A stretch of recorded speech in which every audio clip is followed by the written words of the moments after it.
Hi guys, welcome back to my YouTube channel. My name is Carl Awesome and this is Awesome's Diary. You'll be talking about everything medical school. So this video is a very highly requested video because of the confusion that comes with it. So right about now, I'm going to be demonstrating a very simple concept in gross anatomy of the lower limb, and that is the locking and the unlocking of the new joints. This is a very important concept as far as your lower limb anatomy is concerned. So we're doing the locking and the unlocking of the knee joint right about now. So follow me, let me just teach you guys. So guys, this is basically our knee joints.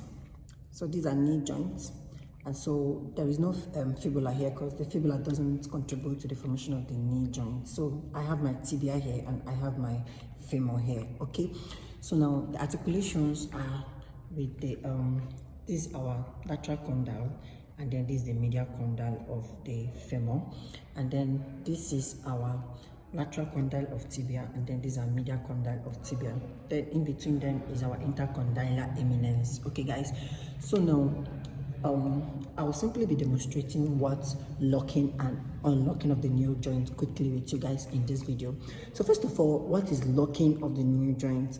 Locking of the knee joint is just a mechanism whereby the knee attains full extension without additional support from the muscles. So we're going to know how the knee, like now, currently now, this knee joint is fully extended, but then we are going to look at how the knee joint is, like how it attended this full extension.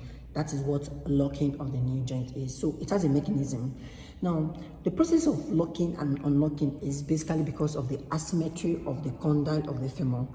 So you can see that the medial condyle of the femur has a longer anterior-posterior axis than the lateral condyle. So because of this difference in asymmetry, you have to lock the knee joint in order to attain full extension, and you have to unlock it in order to commence flexion. So we're going to look at how this come about. First of all, I will first flex. This is a flexed knee joint. Remember that patella is here, so there is no patella here. So the patella also forms part of the anterior articulations of the knee joint, but then the patella is not here. So guys, so I'm basically interested in the condyles because that is what actually participates in this locking and unlocking mechanism. Okay, so what actually happened now is that this is our flexion. Now, I'll be extending, probably this person is kneeling, so he's kneeling down, that's genuflexion. So the knee joint is flexed at this point, and so we are trying to extend this knee joint in order to lock the knee joint. So we're going to look at how, guys, quickly we'll be demonstrating how the knee joint is locked. So if this is a knee joint and then it is flexed, so we'll be seeing how this flexed knee joint will be locked. So now this knee joint that is flexed, probably during the process of genuflexion, like the person is kneeling down and then the person has finished praying and then wants to stand up. Remember I told you that the knee joint is locked. When the knee joint is locked, then the knee joint attains full extension. So we're going to see this person that is kneeling down is about to stand up. So let us see how this knee joint will attain full extension, and that is the locking of the knee joint. Okay guys, so we are starting the process of locking now from this flexed knee. That's this knee that is undergoing genuflexion. Now carefully see, the knee is extending.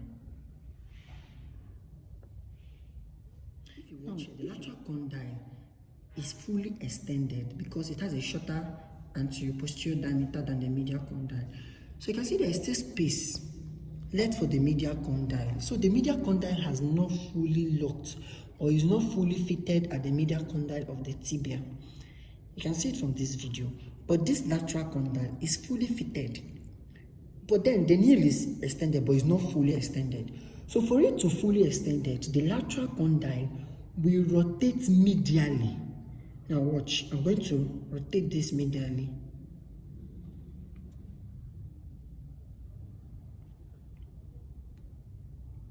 Okay, you can see the lateral condyle has rotated medially, and because of this medial rotation, the medial condyle is now fully plugged into this medial condyle. Now watch, our knee joint is now fully extended. Remember what happened before? That the medial rotation of the lateral condyle of the femur against the tibia, in order for the medial condyle to fit into the medial condyle of the tibia. And so we have locked our new joint. How about unlocking? So unlocking of the new joint is like the initial process to commence flexion of the new joint. So for me to unlock this new joint, that means the lateral condyle that was medially rotated before have to rotate laterally. So for me to unlock this new joint, the lateral condyle of the femur rotates laterally. You can see. So once it's rotates laterally, that's the initial step of the flexion of the knee. So the knee can start flexing. You see what I did? So for me to lock it, the lateral condyle has attained extension first before the medial condyle. You can see the space. So the lateral condyle will have to medially rotate, okay, for the medial condyle to fit in, and then the knee is fully extended and locked. So you can now see that locking of the knee joint is simply the medial rotation of the lateral condyle against the tibia in order for the knee to attain full extension, whereas unlocking is the lateral rotation of the lateral condyle in order to commence flexion.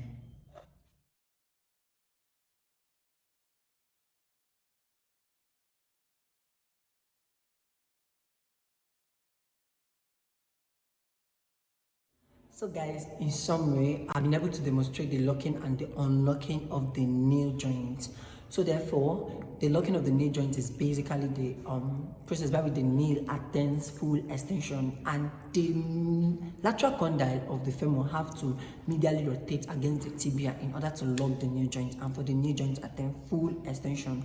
Whereas the medial condyle, then in unlocking, the same lateral condyle that was medially rotated have to now laterally rotate against the tibia in order for the knee joint to be unlocked and then commence flexion.